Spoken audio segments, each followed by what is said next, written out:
दोनों हाथ रख के जयकार लगाएंगे। बोले देवादिदेव श्री आदिनाथ भगवान के जय जय जय। देवादिदेव श्री महावीर भगवान के जय जय जय। संत शिरोमणि गुरुराचार्य श्री विद्यासागर जी महाराज के जय जय जय। नवाचार्य श्री समय सागर जी महाराज के जय जय जय। गुणायतन प्रेता शंका समाधान भावना एक प्रवर्तक जन जन के संत प्रखर वक्ता बोले परम पूज्य मुनि श्री प्रमाण सागर जी महाराज के, मुनिवर श्री निर्वेक सागर जी महाराज के, मुनिवर श्री संधान सागर जी महाराज के।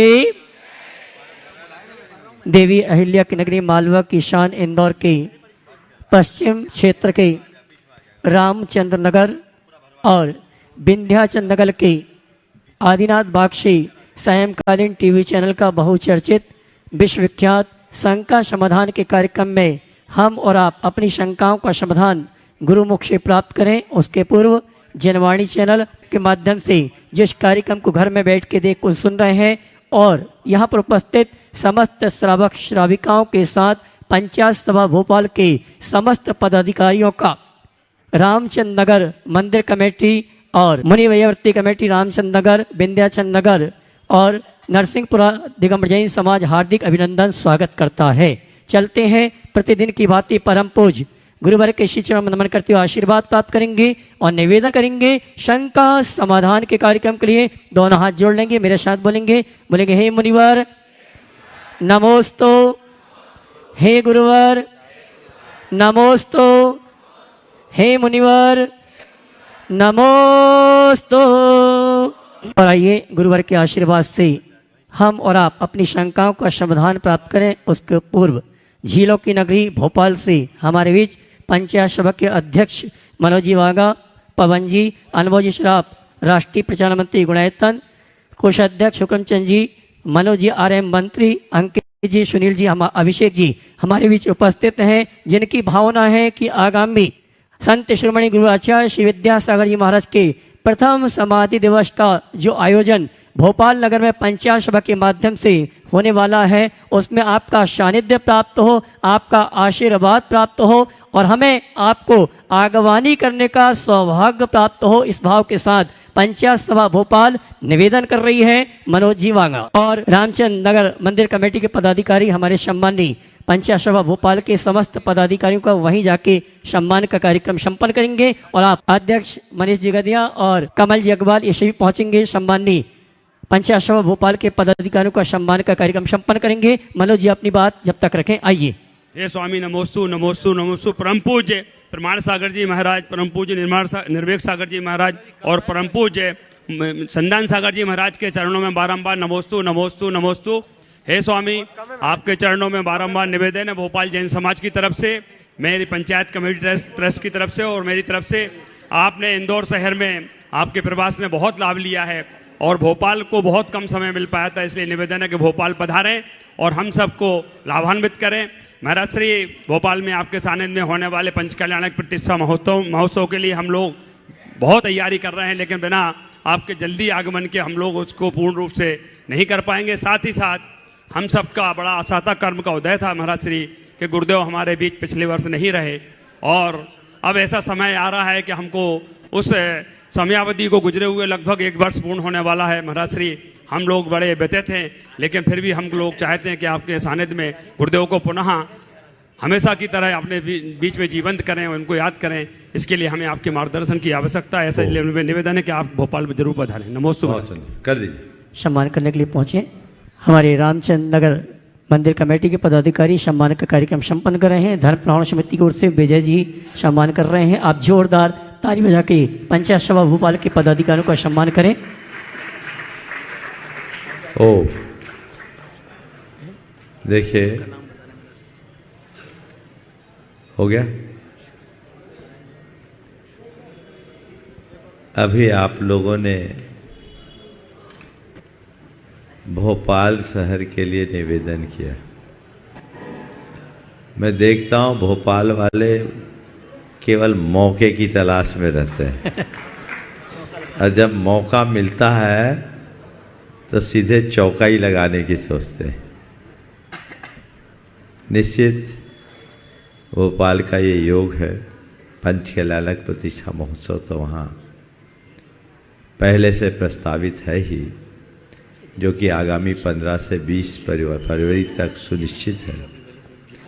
अब अवसर इंदौर के बाद भोपाल का ही है। भोपाल से इंदौर आए थे, तो इंदौर से अब भोपाल का दौर शुरू होगा। जहाँ तक दूसरे प्रसंग का सवाल है,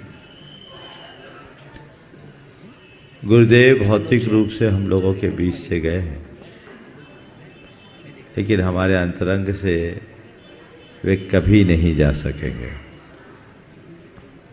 उन्होंने हम लोगों को इतना दिया है कि वे हमारे रग रग में बस गए हैं, और हम उनके प्रति अपनी श्रद्धा, अपनी भक्ति, अपनी भावना और कृतज्ञता को ज्ञापित करने के लिए प्रतिबद्ध है। आप लोग प्रतीक्षा कीजिए, अभी तो इंदौर से कब निकल पाता हूँ सब कुछ उस पर ही निर्भर करेगा। और मैं भी बहुत जल्दी आप लोगों को बताऊंगा कि परम पूज्य गुरुदेव की समाधि दिवस को हम लोग किस रूप में मनाएं। भोपाल शहर और भोपाल की समाज, भोपाल की पंचायत बड़ी तत्पर और समर्थ हैं। वे जिस काम को हाथ में लेते हैं उसे चरम तक पहुंचाते हैं, ऐसा मेरा अनुभव रहा है। आप लोगों से इतना ही कहूँगा, कमर कस के रहो, तैयार रहो, मौका आते ही संकेत मिलेगा और आप लोगों की भावनाएं पूरी होगी। और आइए चलते हैं गुणायतन ट्रस्टी के रूप में आज जिन्होंने गुणायतन से जुड़ने का अवसर प्राप्त किया, विंध्याचल नगर इंदौर से श्रीमान दिनेश जी, अंजू जी, शन्नी जी, मिनी जी, जो कि हमारे बीच उपस्थित है, मैं सम्मान से आमंत्रित करूंगा। परम पूज्य मुनिवर के श्री चौमन नमन करते गुरुवर का आशीर्वाद प्राप्त करें, और उनके सम्मान के लिए मैं आमंत्रित करूंगा हमारे श्रीमान कमल जी अग्रवाल और विजय जी पाटोदी। ये आएंगे सम्मानी दिनेश जी, अंजू जी, शन्नी जी, मिनी जी, विंध्याचल नगर इंदौर, जिन्होंने गुणायतन ट्रस्टी के रूप में जुड़ने का अवसर प्राप्त किया है। धर्म प्रमाण समिति के साथ साथ भाई हर्ष जी, श्रीमद संरक्षक, ये भी आ जाएंगे सम्मानी दिनेश जी का गुणायतन परिवार की ओर से सम्मान का कार्यक्रम संपन्न करने के लिए मैं चाहूँगा आप जोरदार ताली बजा के इस परिवार का सम्मान करें। और आइए चलते हैं हम और आप परम पूज्य मुनिवर संधान सागर जी महाराज से निवेदन करेंगे आगे के कार्यक्रम के संचालन के लिए। दोनों हाथ उठा के जयकारा लगाएंगे, बोले परम पूज्य मुनिश्री पुनिश्री प्रमाण सागर जी महाराज की।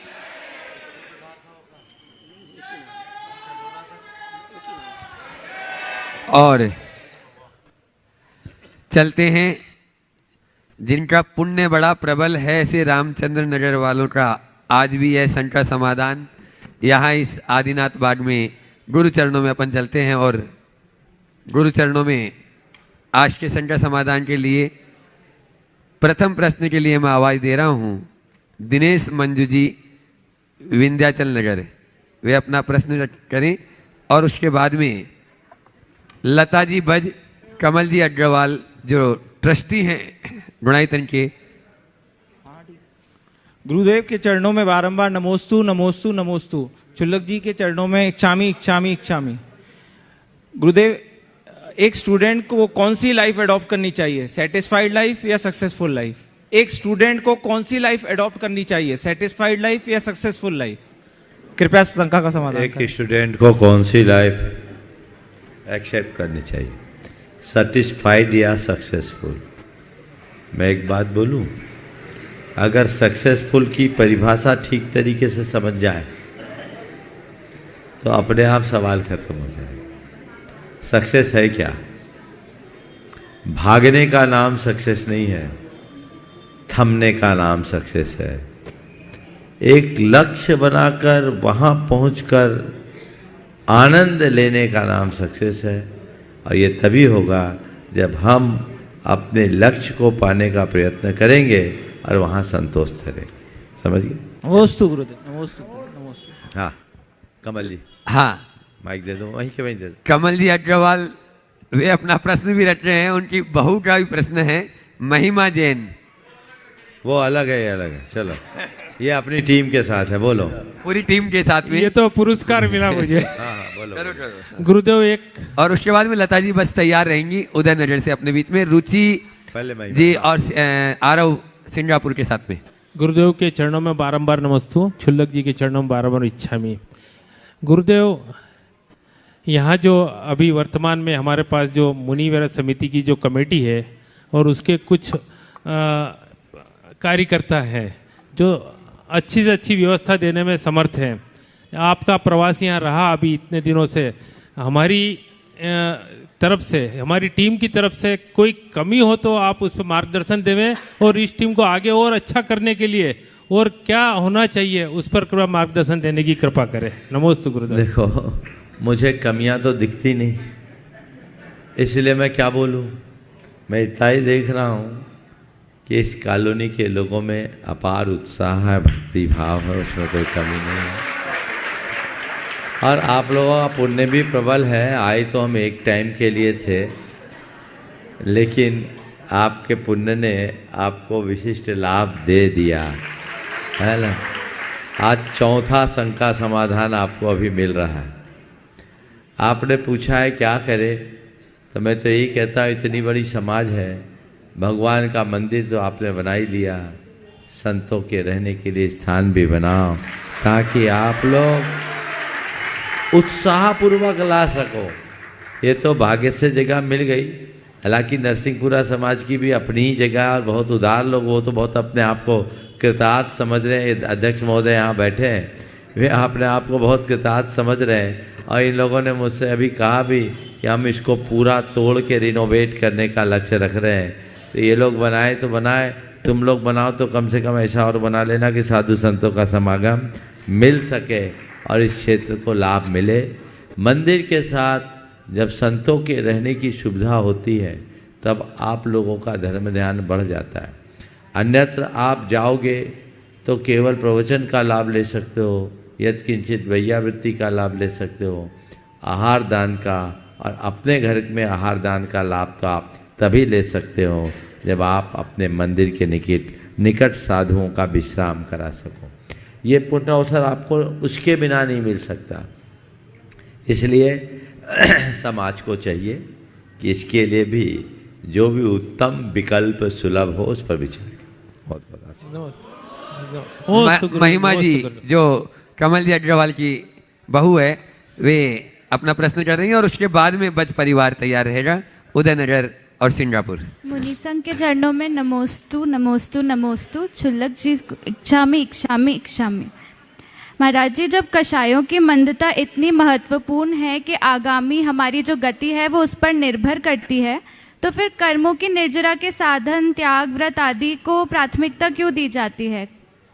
कर्म कैसे करें कि कर्म बंध कम हो, कषाय मंद हो, इसको क्यों नहीं सिखाया जाता? वास्तव में फिर धर्म के निकट कौन हुआ? वो जिनकी कषाएं तीव्र हैं पर वो त्यागी व्रती हैं, या जिनकी कषाएं मंद हैं पर उनकी धार्मिक क्रियाएं भी कम हैं? बहुत अच्छा सवाल। हमारे दुखों का मूल हमारे अंदर की कषाय, बंध का कारण भी ये कषाय ही है। और हम जो भी धर्म ध्यान करते हैं उनका मूलभूत उद्देश्य कषायों का शमन होना चाहिए, वही है भी। लेकिन जब हम मूल उद्देश्य को भूलकर क्रियाओं में रूढ़ हो जाते हैं तो ऐसा होता है। व्रत, संयम, त्याग, तप को अंगीकार करने का उद्देश्य अपनी कषायों को मंद करना है। शास्त्रों में ऐसा लिखा, राग द्वेष निर्वृत्तै चरणम प्रतिपद्यते साधु। हम अपने राग द्वेष की निवृत्ति के लिए ही धर्माचरण करते हैं। हम धर्माचरण तो करें और राग द्वेष या कषायों को मंद न करें तो ये ऊपर ऊपर से स्नान कर लिए भीतर से मलिन बने रहें, ये उचित नहीं। हमें भीतर से भी स्नान करना चाहिए। तो फिर महाराज व्रत संयम ना करें। व्रत संयम, त्याग, तप हमारे कषायों और रागांश को कम करने में निमित्त है। भोजन की आसक्ति छूटे बिना आप उपवास नहीं कर सकते। भोगों की आसक्ति छूटे बिना आप कोई संयम नहीं ले सकते। तो आसक्ति का छूटना ही आपका संयम है।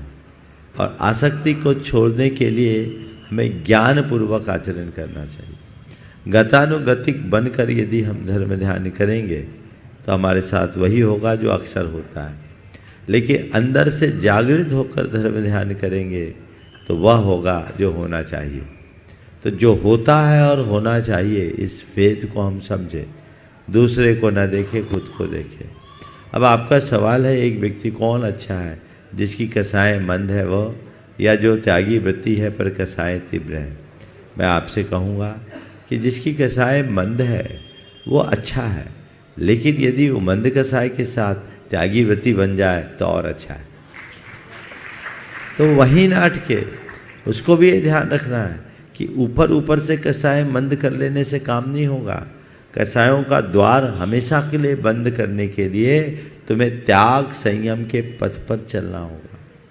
यदि ऐसे ही सब कुछ हो जाता तो तीर्थंकर परमात्मा को अपना राजपाट वैभव त्यागने की क्या जरूरत थी? हमारे अरहंत परमात्मा त्याग की प्रतिमूर्ति है कि नहीं? क्यों छोड़ा उनने? क्या जरूरत थी? अंतरंग की कसायों के शमन के लिए बहिरंग का त्याग आवश्यक है। बाहर त्याग के बिना भीतर का त्याग होगा नहीं, लेकिन बाहर के त्याग मात्र से भीतर का त्याग हो जाए ये पक्का नहीं। इसलिए भीतर के त्याग को लक्ष्य में रखकर बाहर का त्याग करते जाए। उत्साह बनाए रखे। व्रत संयम के प्रति जब तक उत्साह है तो समझना तुम्हारे भीतर सम्यक दर्शन की भूमिका है। जो व्यक्ति व्रत संयम के प्रति अनुत्साही या अश्रद्धालु होता है वो सम्यक्ति नहीं कहला सकता। आत्महित हेतु विराग ज्ञान ते लखे, आपको कष्टदान इन्हीं लोगों के लिए कहा गया। परंतु व्रती तो बन गए, त्यागी तो कहला लिए, पर अंदर सब कुछ पाले पोसे बैठे हैं। तो सब ऊपर ऊपर का काम है। लेवल अच्छा है, माल खराब, वो ठीक नहीं है। इसलिए लेवल के साथ माल को भी ध्यान रखना, और माल अगर है तो लेवल तो चाहिए ही, है ना? उसके बिना काम नहीं चलेगा। नमस्ते महाराज। लता जी उदयनगर, रुचि आरव सिंगापुर के साथ में, और उसके बाद में सरोज पवन जी रोदा एवं काला परिवार। हेलो साथ में ही छप्पन जी मान जी कोटा राजस्थान और योगेंद्र जी काला रामासा मंदिर सब तैयार रहेंगे। नमोस्तु महाराज, नमोस्तु महाराज, नमस्तु इच्छामि इच्छामि इच्छामि।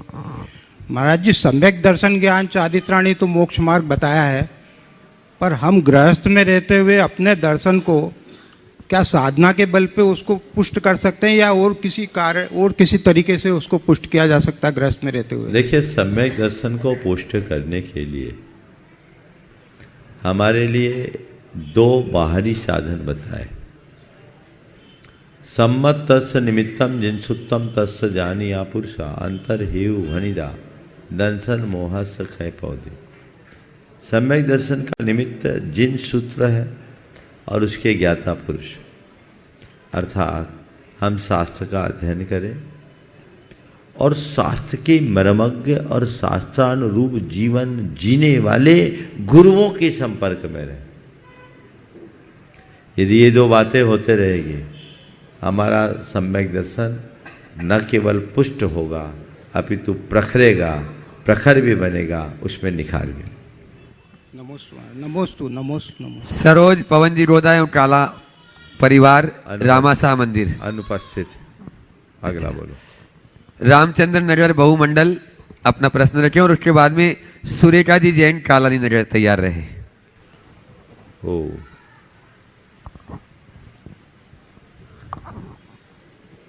त्रे गुरुदेव के चरणों में नमोस्तु नमोस्तु नमोस्तु। चुल्लक जी के चरणों में इच्छामी इच्छामी इच्छामी। महाराज जी, आपने प्रवचन में बताया कि कर्मों का फल सबको मिलता है, तो कर्मों का फल देता कौन है? और कर्म ही अगर हमें फल देते हैं तो वो तो जड़ है। तो आप इस पे थोड़ी रोशनी डालिए। कर्मों का फल सबको मिलता है, कर्मों का फल देता कौन है? जो कर्मों को बांधता है वही कर्मों का फल देता है। समझ गए? ये सारा सिस्टम ऑटोमेटिक है। समझ गए? ये कोई करने धरने वाला नहीं है। हमारे भावों के प्रभाव से कर्म हमारी आत्मा से चिपकते हैं और वे ही कालांतर में पककर अच्छा बुरा फल देते हैं अपने आप। समझ गए? तो कर्म हम ही बांधते हैं, हम ही भोगते हैं। समझे? आपने पूछा कर्म को जड़ बताया है। जड़ बताया, वो हमें कैसे प्रभावित करता है। अभी मैं आपको बोल रहा हूं, सुना रहा हूं, आपको अच्छा लग रहा है? लग रहा है? आपकी प्रशंसा करूंगा तो आप खिलखिलाओगे कि नहीं? हाँ, बहुत अच्छा पूछती हो आप। देखो खिल गई ना, है ना? और मैं कह दूं इतनी भी अकल नहीं है, गुरु से कैसे पूछे,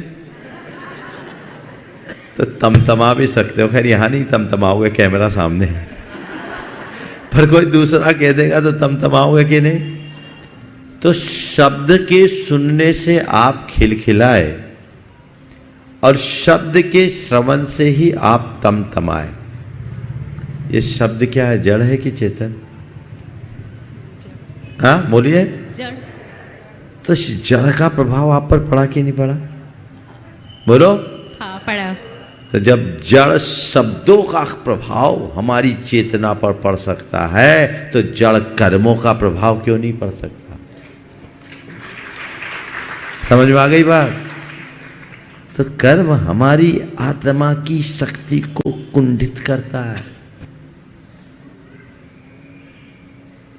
आचार्य कुंद ने लिखा है, कम्मम नाम समक्खम स्वभाव मद अभिभूय पुनम जीवम नर नारे त्रिसुरम कुर्दी, कि ये कर्म नाम का ऐसा तत्व जो जीव के स्वभाव को बिगाड़कर उसे नर नार की त्रियंचर मनुष्य कर देता है। एक आचार्य ने लिखा, का अपुब्बादी सदी पुग्गल कम्म से ए ऋषि सत्ती केवल नान सहावो समप्यो तेन जीवस्य। इस जड़ पुद्गल कर्म की कैसी अपूर्व शक्ति है कि ये जीव के केवल ज्ञान स्वभाव को समाप्त कर देता है। कर्म आड़े नहीं होता तो हम सब सिद्ध हो गए होते। इसलिए जड़ कर्म हमारा कुछ नहीं करता, ये कथन एकांत है। जड़ कर्म ही सब कुछ करता, ये कथन भी एकांत है। अनेकांत क्या है? जड़ कर्म के निमित्त से हमारा बहुत कुछ होता है और जड़ कर्म भी हमें तभी परेशान करता है जब हम उससे प्रभावित होकर राग द्वेष करते हैं। ज्ञान भाव में टिके रहो तो कर्म की जड़ उखड़ जाएगी और राग भाव में भरोगे तो कर्म तुम्हारी कमर तोड़ देगा। इसलिए राग भाव से मुक्त होकर ज्ञान भाव में जीने का अभ्यास कीजिए। नमोस्तु गुरुदेव। सुरेखा जी जैन कालन नगर और उसके बाद में दिगंबर जैन नरसिंहपुरा समाज के अध्यक्ष मुकेश जी जैन और सचिव सनत जी जैन अपनी पूरी टीम के साथ में गुरुवार के चरणों में त्रिवार नमोस्तु नमोस्तु नमोस्तु। चुल्लक जी के चरणों में इच्छामि इच्छामि। समुद्र सभी के लिए एक ही है, पर कुछ उसमें से मोती ढूंढते हैं और कुछ उसमें से मछली ढूंढते हैं और कुछ सिर्फ अपने पैर गीले करते हैं। जिंदगी भी समुद्र की भांति ही है, यह सिर्फ हम पर ही निर्भर करता है। हे गुरुवर, जीवन रूपी समुद्र से हम ऐसा क्या खोजें कि वह भव समुद्र से पार होने का मार्ग मिल जाए। बिल्कुल ठीक बात है। समुद्र तो समुद्र है, अबे हमारे ऊपर है कि हम क्या खोजें। जिसको जो चाहिए उसको वो मिले। तो ये तो हमारे अपने दृष्टिकोण के ऊपर निर्भर करता है, हम क्या चाहते हैं। हर मनुष्य का अपना लक्ष्य है और जिसका जैसा लक्ष्य है वो उसी अनुरूप अपना पुरुषार्थ भी करता है। हम अपना सही लक्ष्य निर्धारित करें और तदनुरूप पुरुषार्थ करें। हमें अपने जीवन में प्राप्त करना है तो सच्चे अर्थों में सबसे अधिक प्राप्तव्य कुछ है तो वो रत्नत्रय है, जिसे प्राप्त करने के बाद फिर और कुछ को प्राप्त करना शेष नहीं रहता। वही हमारा लक्ष्य होना चाहिए। नमोस्तु महाराज, नमोस्तु। नरसिंहपुरा समाज के अध्यक्ष मुकेश जी जैन, सनत जी जैन अपने पूरी टीम के साथ में, और उसके बाद में तैयार रहेंगी प्रामाणिक समूह से श्रीमती अंजू जी गुड़गांव और वो अपनी पूरी टीम के साथ में। परम पूज्य गुरुदेव प्रमाण सागर जी महाराज के पावन श्री चरणों में, निर्वेक सागर जी महाराज, संधान सागर जी महाराज के श्री चरणों में सकल नरसिंहपुरा समाज का शत शत नमन। और छुल्लक जी के समय इच्छामी इच्छामी इच्छामी नमोस्तु। हम धन्य हो गए कि आज आपके पावन सानिध्य में नरसिंहपुरा मंदिर के संत सदन का शिलान्यास भी हुआ और आदिनाथ बाग में भी आपके चरण कमल पड़े। निश्चित तौर पे हम अपने आप में गौरवान्वित हैं और अभिभूत भी हैं। गुरुदेव, मेरा शंका ये है कि हम किसी भी संस्था, किसी भी ग्रुप्स या किसी भी समाज में हम अधिकारों के प्रति तो सजग रहते हैं, लेकिन जब कर्तव्य परायणता कोई आती है, कर्तव्य का बोध होता है, तो हम उस कर्तव्य को मानने के लिए तैयार नहीं हो पाते। कृपया शंका का समाधान करें। ये कलयुग है। मैंने बहुत पहले 2 पंक्तियां लिखी थी। कर्तव्यों की हीनता, अधिकारों का नर्तन। कर्तव्यों की हीनता, अधिकारों का नर्तन, कल और आज में बस इतना परिवर्तन। समझ गए? पहले लोग अधिकारों को गौण करते थे, कर्तव्य के प्रति प्रमुखता रखते थे। आज मामला पलट गया। हर क्षेत्र में लोग अधिकार की बात पहले करते हैं, कर्तव्य को भूल जाते हैं। यही कलयुग की पहचान है। हमें इसे भूलना चाहिए। और मैं आप सबको संदेश दूंगा कि दूसरों के प्रति हमारे कर्तव्य और हमारे प्रति उनके अधिकार का हमें ध्यान रखना चाहिए। दूसरों का मेरे प्रति क्या अधिकार है और मेरा दूसरों के प्रति क्या कर्तव्य है, इसका हमें ध्यान रखना चाहिए। तो स्वयं के कर्तव्यों और दूसरों के अधिकारों के मध्य संतुलन बनाकर जीना ही अपना धर्म समझकर चलो, और यदि ये करोगे तो जीवन धन्य होगा। नमस्ते गुरुदेव। नमस्ते। हर्ष को पूछना है क्या? गुरुवर के हर्ष जी। गुरुदेव के चरणों में बारंबार नमोस्तु नमोस्तु नमोस्तु। गुरुदेव, मैं बीच में भी शायद इस प्रश्न के विषय में आपसे चर्चा कर चुका हूँ। आजकल के युवा जो यहाँ पढ़ रहे हैं, कुछ बाहर पढ़ रहे हैं, और जो अभी शायद गोमटगिरी में मेरी कुछ युवाओं से बात हुई थी, वो ईश्वर को नहीं मानते, उनको उसका प्रूफ चाहिए। और मैंने उनको बोला अच्छा, उन्होंने गूगल पे भी सर्च किया तो गूगल में भी ऐसा लिखा है कि this is a Indian religion, सिर्फ भारत में ही भगवान को माना जाता है, बाहर लोग भगवान को नहीं मानते हैं। तो आजकल के युवाओं को ऐसे कैसे समझाएं कि वो भगवान को माने? वो भगवान को मानने को तैयार नहीं, उनको प्रूफ चाहिए उसका। तो कैसे समझाएं? मैं समझा के कहूँगा, बिल्कुल बच्चों को समझाना बंद करो। ईश्वर है ही नहीं, क्यों समझाना है? उनको बोलो ईश्वर को मत मानो, खुद को मानो ना। खुद को मानते हो कि नहीं? और जैन दर्शन कहता है तुम स्वयं में ईश्वर हो। अप्पा सो परमप्पा, आत्मा ही परमात्मा है। अपने से जुदा किसी ईश्वर को तलाशने की जरूरत नहीं है। जैन दर्शन कहता है तुम अपने आप में ईश्वर हो, अपने आप को पहचानो। बस क्या है, ईश्वर तो हो पर भटके हुए हो। तुम्हारे अंदर अभी विकार है, दोष है, दुर्बलता है, दुर्गुण है, इसलिए तुम दुखों के पात्र बने हो। जिस दिन तुम उसे दूर कर दोगे तुम परमात्मा बन जाओगे। अभी आत्मा हो, परमात्मा बनना है। जैन दर्शन किसी ऐसे अनादि सिद्ध परमात्मा की बात नहीं करता जो सर्वशक्तिमान हो, जो हमें पुरस्कृत और दंडित करता हो, जिसके हाथों हमारा उत्थान और पतन होता हो, जो हमारा संपोषण और संहार करता हो, वो नहीं। जैन दर्शन कहता है हर प्राणी खुद में परमेश्वर है, आत्मा ही परमात्मा है। शक्ति के अनुसार हमारे अंदर भी वो परमात्मा है, बस उसकी अभिव्यक्ति की जरूरत है। तो फिर बाहर किसी ईश्वर की उपासना क्यों करते हैं? हम बाहर किसी ईश्वर की उपासना नहीं करते। बाहर हम अपने आदर्श के रूप में ईश्वर की प्रतिमा विराजमान करते हैं, जो ये बताता है कि जो ईश्वर बाहर है वही मेरे भीतर है, जो यह है वही मैं हूँ, सो हम, जो सामने वह मैं हूं, ये प्रतीति, ये अनुभूति का पाठ जैन दर्शन पढ़ाता है। तो अपने भीतर के ईश्वर को पहचानो और उसके प्रति ध्यान केंद्रित कर अपना रूपांतरण शुरू करो। जिस दिन तुम्हारे दोष और दुर्बलताएं दूर होगी, तुम परमात्मा हो जाओगे। स्वर्ण पाषाण में जब तक कालीमा और किट्टिमा होती है, वो स्वर्ण पाषाण केवल ओर बना होता है, लेकिन जब उसे प्रोसेस करके शुद्ध किया जाता है तो उसके प्यूरिफिकेशन के क्रम में उसकी कालीमा किट्टिमा निकल जाती है और 24 कैरेट सोना निकल जाता है। तो ऐसे ही अभी सब सोने के ओर है, इनमें सोना है, ये निकलेगा तब जब तुम्हें भरोसा हो मैं सोना हूँ, और इसमें जमी कालिमा और किट्टिमा को अपनी साधना की भट्टी में तपाकर दूर करोगे, तब आगे बढ़ोगे। ये परमात्मा। नमोस्तु नमोस्तु। बंधुओं, गुरुवर के विचारों को जन जन तक देश और विदेश में पहुंचाने का एक बहुत बड़ा समूह है और उसका नाम है प्रामाणिक समूह।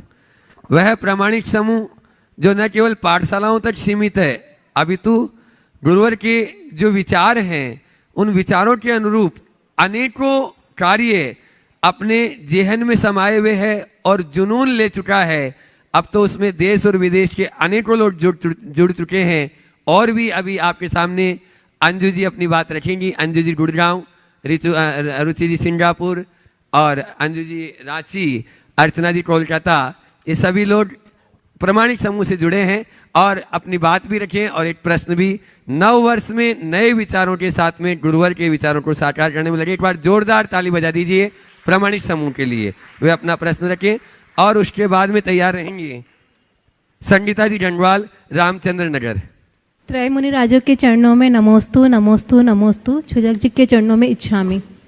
गुरुदेव, प्रामाणिक समूह एक वैश्विक स्वयंसेवी युवा संगठन है जो धर्म की प्रभावना कर रहे हैं और जिसमें लगभग 16 देशों के वॉलंटियर्स हैं और वो सभी MNC, सरकारी संस्थानों और शिक्षा जगत से संबंधित है। गुरुदेव, ये आपके प्रवचन और शंका समाधान के कंटेंट से क्लिप्स निकाल के, स्टोरीज, पाठशाला का कंटेंट प्रिपेयर करके और कुछ छोटी छोटी रील्स बनाकर धर्म की प्रभावना के लिए अपना प्रयास कर रहे हैं। जो भी इससे जुड़ना चाहते हैं और यदि वह कंटेंट राइटिंग, सोशल मीडिया और डिज़ाइनिंग, वीडियो एडिटिंग में इंटरेस्टेड हैं तो वो हमसे कांटेक्ट कर सकते हैं। हमसे कांटेक्ट करने के लिए आपको munipramansagar.net वेबसाइट पर जाना है। वहाँ पर मोर ऑप्शन पर क्लिक करके वॉलंटियर फॉर्म को फिल करना है। हमारी टीम आपसे कांटेक्ट करेगी और आपकी योग्यता के अनुसार आपको हमारे साथ शामिल करके धर्म की प्रभावना के लिए हम सब एक साथ काम करेंगे। उसके अलावा गुरुदेव के कंटेंट को आप कभी भी यहाँ पर 2 चैनल्स हैं जिसके माध्यम से आप गुरुदेव से रिलेटेड कंटेंट को देख सकते हैं, मुनि प्रमाण सागर और बेस्ट ऑफ शंका समाधान। तो आप सबसे निवेदन है कि आप इन दोनों चैनल को सब्सक्राइब कीजिए जिससे कि आपको गुरुदेव से जुड़ी इन्फॉर्मेशन समय समय पर मिल सके और आप सारे कंटेंट को देख सकें। गुरुदेव, नए साल के अवसर पर प्रामाणिक टीम आपको नमोस्तु करते हुए आशीर्वाद चाहती है जिससे कि इस साल वो नई ऊर्जा के साथ काम कर सके। नमोस्तु गुरुदेव। देखिए, बहुत अच्छी बात है। प्रामाणिक समूह पिछले 10 वर्षों से बहुत अच्छा काम कर रही है और इसके कारण देश विदेश में लोगों ने जैन धर्म को बहुत अच्छे से समझा है। गुरु की वाणी को जगत में प्रसारित करने का जो बीड़ा आप लोगों ने उठाया है बहुत प्रशंसनीय है और आज आपने लोगों को खुला आह्वान किया है कि जो इसमें सम्मिलित होना चाहते हैं वे सम्मिलित हों। हर व्यक्ति को चाहिए कि अपने स्तर पर जो अच्छा कर सके वो करे। हम लोगों का काम देना है, आप लोगों का काम फैलाना है। आप जितना फैला सके फैलाएं। सभी को हमारा आशीर्वाद। नमस्ते। संगीता जी गंगवाल, रामचंद्र नगर। और उसके बाद में मैं देख रहा हूँ जिनको मैंने पहले नाम पुकारा था, सरोज जी, पवन जी, गोदायूं काला परिवार यहाँ पर उपस्थित हो चुके हैं रामा शाह मंदिर अपने पूरे परिवार के साथ में। और उसके बाद योगेंद्र जी काला भी उपस्थित हैं, वे रहेंगे। और उसके बाद में तैयार रहेंगे कम उम्र में बड़ी ऊंचाइयों को जिन्होंने छुआ, ऐसे राज मेहता जी। हाँ, तीनों मुनिराजों के चरणों में नमोस्तु नमोस्तु नमोस्तु। इच्छामी के क्षुल्लक जी के चरणों में इच्छामी इच्छामी इच्छामी। गुरुवर, यह प्रश्न सिंगाना से सुरेश जी गंगवाल का है। उन्होंने पूछा है कि दिव्य सैनन होते हुए भी तीर्थंकरों को अन्न की आवश्यकता होती है, तो गुरुवर आहार की इच्छा का होना तीर्थंकरों के लिए क्यों नहीं छूटा? कृपया समाधान करें। दीर्घ सहनन होने के उपरांत भी तीर्थंकरों को अन्न की आवश्यकता हो। देखिए, अन्न का तो कीड़ा है शरीरम। शरीर जो है अन्नमय, अन्नम वह प्राणः का। तीर्थंकर परमात्मा को भी ये लगता है। 6 महीने से अधिक उपवास करने का विधान नहीं कहा, उसको आगे पीछे करके किया जा सकता है। तो आपने पूछा उनकी आहार की इच्छा समाप्त क्यों नहीं हुई? वो आहार की इच्छा समाप्त हो जाती जब केवल ज्ञान होता है। तो केवल ज्ञान के क्रम में जब वो ध्यान में निमग्न होते हैं तो उनकी आहार इच्छा समाप्त हो। उससे पूर्व की भूमिका में वे भी एक मनुष्य हैं, शारीरिक आवश्यकताएं तो उनकी रहती है, साधना के बल पर उसे कम किया जाए। नमोस्तु गुरुवर, नमोस्तु गुरुवर, नमोस्तु। रामासा मंदिर से काला परिवार, योगेंद्र जी काला, हाँ करें प्रश्न। और उसके बाद में अहमदाबाद से अपने बीच में जो छोटी उम्र में बड़ी ऊंचाइयों को छुए, ऐसे राज मेहता जी तैयार रहे। बोलो। मैं मुनि महाराज के चरणों में नमोस्तु नमोस्तु नमोस्तु। क्षुल्लक जी चरणों में इच्छामी इच्छामी इच्छामी। महाराज जी, मैं कोटा से आई हूँ और बहुत दिनों से आपके दर्शन के लिए बेचैन थी, और आज मेरा ऐसा कौन सा पुण्य हुआ कि आपके दर्शन का सौभाग्य मिला। और आज अष्टमी है, तो अष्टमी और चतुर्दशी का क्या महत्व है? बहुत अच्छा सवाल। ऐसे अनेक बार इस पर प्रकाश डाला गया। अष्टमी को अष्टकर्म के नाश का और चतुर्दशी को 14 गुणस्थानों से पार होने का द्योतक माना जाता है। धार्मिक दृष्टि से इसे पर्व माना जाता है, पर्व तिथि के रूप में ऐसे गिना गया है। और इन दिनों व्रत उपवास की ज़्यादा महत्ता है। बहुत पहले मैंने एक शोध आलेख पढ़ा था, उसमें जो बात लिखी गई वह आप सबके लिए बहुत उपयोगी होगी। उसमें लिखा कि जैसे इस धरती पर 2/3 जल तत्व है, 1/3 ठोस तत्व है, वैसे ही हमारे शरीर में भी 2/3 जल तत्व और 1/3 ठोस तत्व है। जैसे समुद्र का जल स्तर चंद्रमा की कलाओं के प्रभाव से घटता बढ़ता है, वैसे ही हमारे शरीर का जल तत्व चंद्रमा की कलाओं से घटता बढ़ता है। चंद्रमा का संबंध मन से होता है और चंद्रमा का संबंध समुद्र से भी होता है। चंद्रमा के प्रभाव से समुद्र में उतार चढ़ाव आता है, ज्वार भाटा आते हैं। तो चंद्रमा के प्रभाव से हमारे मन में भी उतार चढ़ाव आता है। इससे हमारे शरीर के जल तत्व में वृद्धि हानि होते रहते। उसमें उन्होंने एक बड़ा डायग्राम बनाया था और लिखा था अष्टमी, चतुर्दशी, एकादशी, पंचमी और 15। इन तिथियों में हमारे अंदर की का जो जल तत्व है वो पूर्ण उफान पे होता है। वो आलेख मूलतः अमेरिका और यूरोपीय देशों में, चूँकि वहाँ सर्दी की बीमारी बहुत है शीतकटिबंधीय देश होने के कारण, उस पर उपवास चिकित्सा के नाम से हुआ था। और उन्होंने लिखा कि इन दिनों में हमारे शरीर में जल तत्व की अधिकता होती है और इस दिन अगर उपवास किया जाए तो आपके लिए इस तरह की बीमारी पर नियंत्रण किया जा सकेगा। उन्होंने लिखा कि इसीलिए भारतीय परंपरा में और विशेषतया जैन परंपरा में इन तिथियों में उपवास किया जाता है। उपवास न करे तो एकासन करते हैं और एकासन भी करे तो हरी वनस्पति का त्याग करते हैं, ताकि आपको जल तत्व कम से कम आपके शरीर में जाए। इसे हम दूसरे शब्दों में कहें तो अन्य तिथियों की अपेक्षा इन तिथियों में उपवास करने से हमारे शरीर में जल तत्व की कमी कम होगी, यानी गर्मी कम बढ़ेगी, हमारी साधना की साधना भी हो जाएगी और अनुकूलता की अनुकूलता बन जाएगी। इसलिए अष्टमी और चतुर्दशी को पर्व तिथि के रूप में रखते हुए ऐसा कहा। अहमदाबाद हाँ, से योगेंद्र जी, हाँ बोलिए। हाँ योगेंद्र जी। बस गुरुदेव, हम तो पलक पावड़े बिछा के तैयार बैठे हैं आपके आगमन के लिए। बहुत सुंदर भावना भाई है। समय आएगा। चलिए। अहमदाबाद से राजी मेहता, जो जैन धर्म को अनेक ऊंचाइयों तक ले जाने का भावना रखते हैं, एक बार जोरदार ताली बजा दीजिए इनके सम्मान में भी, और वे अपना प्रश्न रखें। उसके बाद में अनुज जी पाटनी कालानी नगर तैयार रहे। गुरुदेव के चरणों में त्रिवार नमोस्तु नमोस्तु नमोस्तु। शुलक जी को इच्छामी इच्छामी इच्छामी। गुरुदेव, एक अच्छे समाचार हैं कि एक दिवस पूर्व में एक प्रसंग में था। उस प्रसंग में मुनि श्री निर्वेक सागर जी कृत जैनत्व की गौरव गाथा जो पुस्तक है, उसको मलेशिया के अर्बन डेवलपमेंट मिनिस्ट्री में कार्यरत श्री मागेश्वरी पटेल ने एक आरिका माता श्री को वह पुस्तक भेंट स्वरूप दी। और गुरुदेव, जो मलेशियन मिनिस्टर थे उनको काफ़ी प्रभावित लगा हमारा जैनिज़्म, उनको पुस्तक काफ़ी सही लगी।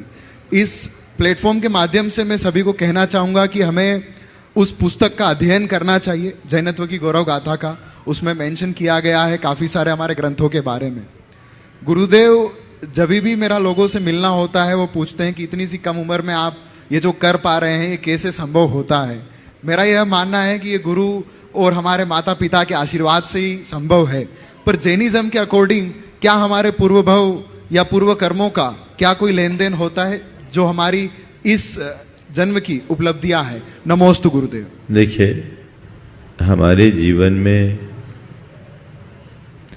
जो भी चीज़ें जुड़ी है वह वर्तमान कालिक पुरुषार्थ से तो है ही, इसमें पुराने संस्कार भी।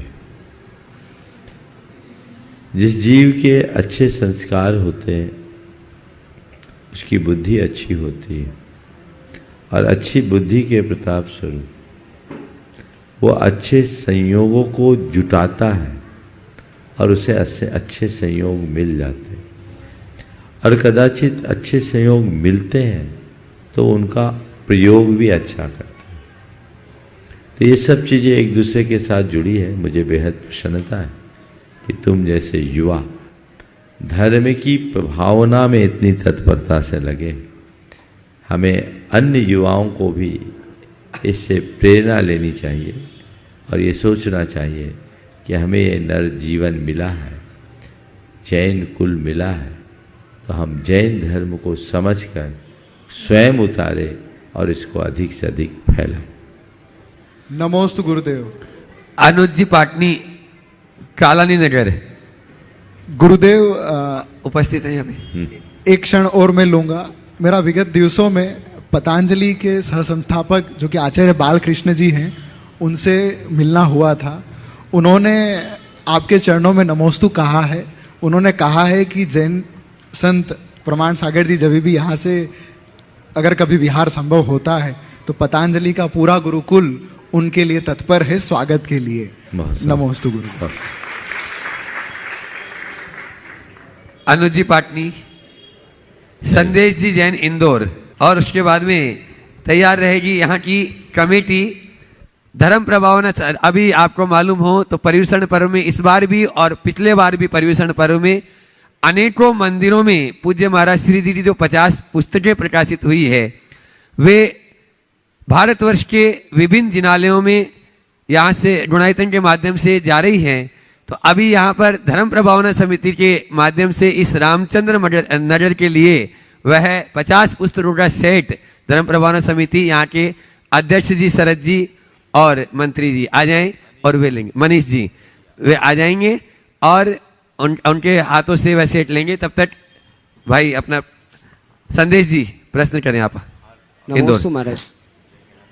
नमोस्तु महाराज जी। नमोस्तु महाराज जी। नमोस्तु महाराज जी। इक्षामी महाराज जी। महाराज जी, आचार्य गुरुवर श्री विद्यासागर जी महाराज, आचार्य गुरुवर श्री ज्ञान सागर जी महाराज और आपके आशीर्वाद से महाराज जी सराग क्षेत्र में सभी आशीर्वाद चाहते हैं। तो आशीर्वाद सवाल करो जी।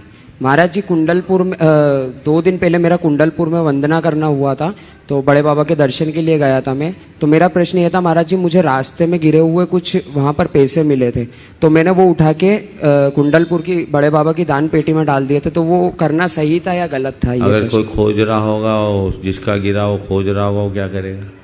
महाराज जी आसपास कोई भी नहीं था, वो इसीलिए ये प्रश्न उठा कि मैं गिरे हुए धन को नहीं उठाना चाहिए, और उठाए तो कार्यालय में देना चाहिए, इस सूचना के साथ कि यदि किसी का खोया है तो अपनी पहचान बता कर ले ले। समझ गए? और महाराज जी अगर आ जाए हर्ष जी और विजय जी पाटोदी, और यहाँ की कमेटी को पूज्य महाराज श्री जी का संपूर्ण साहित्य समर्पित कर रहे हैं मंदिर जी के लिए। हाँ, अशोक जी दोषी जी भी आ जाए, अध्यक्ष जी अशोक रानी जी दोषी जी। कार्टून भी ये अनेकों यहाँ के इंदौर के भी विभिन्न मंदिरों में ये पुस्तकें पहुंची है। यदि नहीं पहुंची है तो आप धर्म प्रभावन समिति तक यह जानकारी दे दें, ताकि वहां तक भी चली जाएं, और देश के विभिन्न मंदिरों में चाहे वे किसी भी राज्य से संबंधित हो, वहां पर यह पूरा सेट 50 पुस्तकों का भेजा जा रहा है। आप जरूर अवश्य उसको मंगवा सकते हैं। एक बार जोरदार ताली बजाते हुए आ जाओ, जल्दी आ जाओ। विजय और हाँ, विशाल भैया, विजय जी पाटोदी आ जाए जल्दी से, वे भी हाथ लगा लें। ये वे मजबूत कंधे हैं जिनके द्वारा गुरुवर की वाणी को, जन कल्याणी वाणी को सब तक पहुंचाया जा रहा है। और अगला प्रश्न कर रही हैं यहाँ की महिला मंडल, रामचंद्र नगर की महिला मंडल, और उसके बाद में तैयार रहेंगी संगीता जी जैन नरसिंहपुरा समाज के साथ में।